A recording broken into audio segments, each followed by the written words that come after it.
There is a specific, heavy silence that fills a room when you are on the verge of abandoning a lifelong dream. At 2:30 in the morning, Rohit stares at his own reflection. His eyes are surrounded by dark circles.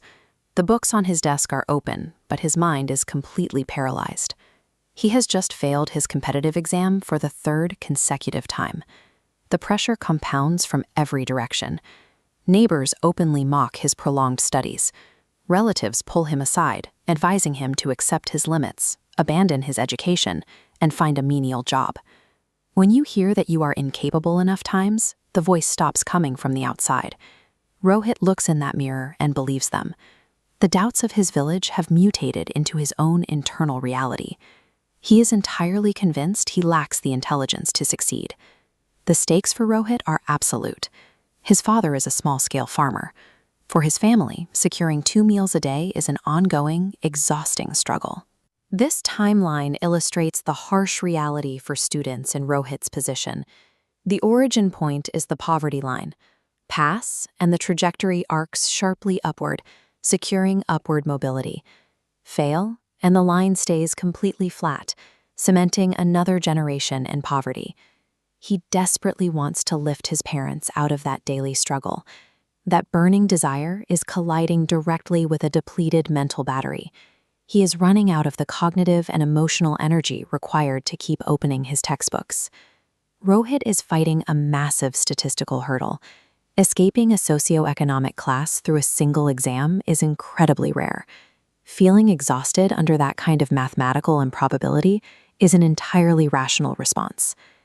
At his absolute lowest point, his mother enters the room. She sees him sitting in the dark, books pushed aside, and hears his voice crack as he admits that he is tired of losing. She doesn't offer a lecture.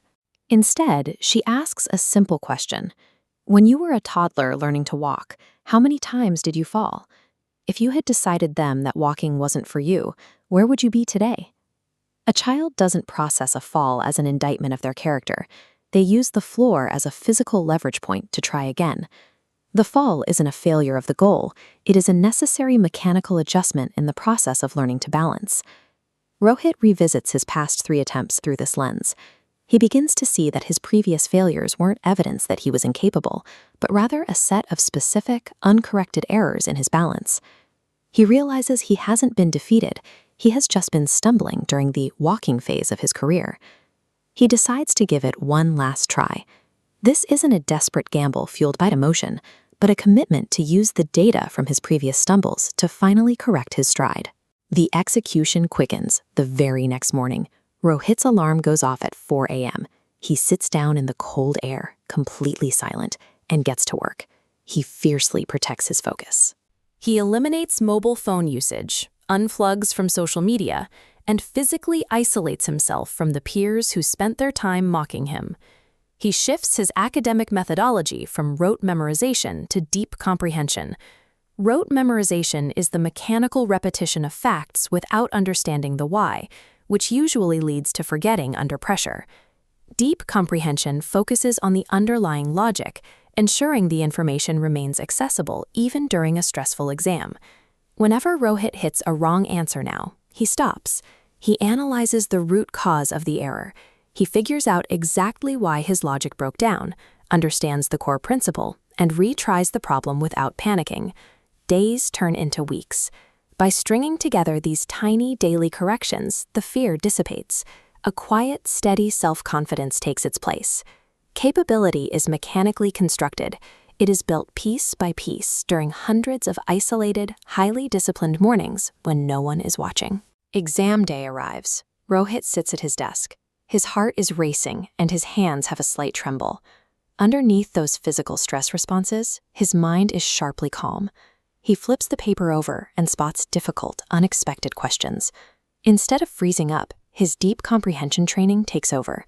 He breaks the complex problems down into familiar concepts and works through them methodically. Walking out of the exam hall 3 hours later, a profound sense of relief washes over him. This relief comes from the absolute certainty that he left 0 effort on the table. Then comes the agonizing waiting period. The days stretch out endlessly. Every morning brings a fresh wave of intense hope. and every night a creeping fear tries to pull him back into doubt. He sleeps soundly regardless. True peace of mind is the byproduct of knowing you executed your plan with absolutely zero compromises. The results are finally declared. The entire village is buzzing, checking their phones. Rohit opens the official website. With his fingers shaking slightly, he types in his roll number and hits enter. The page loads. There is his name, right next to the word selected. He stares at the screen, blinks, and the tears fall. The quiet despair of his household is replaced by his mother's celebratory embrace. The same neighbors who once called his studies a waste of time now crowd the doorway, asking him for advice on their own children's education. Rohit knows exactly where this victory was secured. It happened at 2:30 in the morning, staring into a mirror. His mother's childhood analogy proved to be a functional blueprint. Once you learn how to balance, the walk becomes inevitable.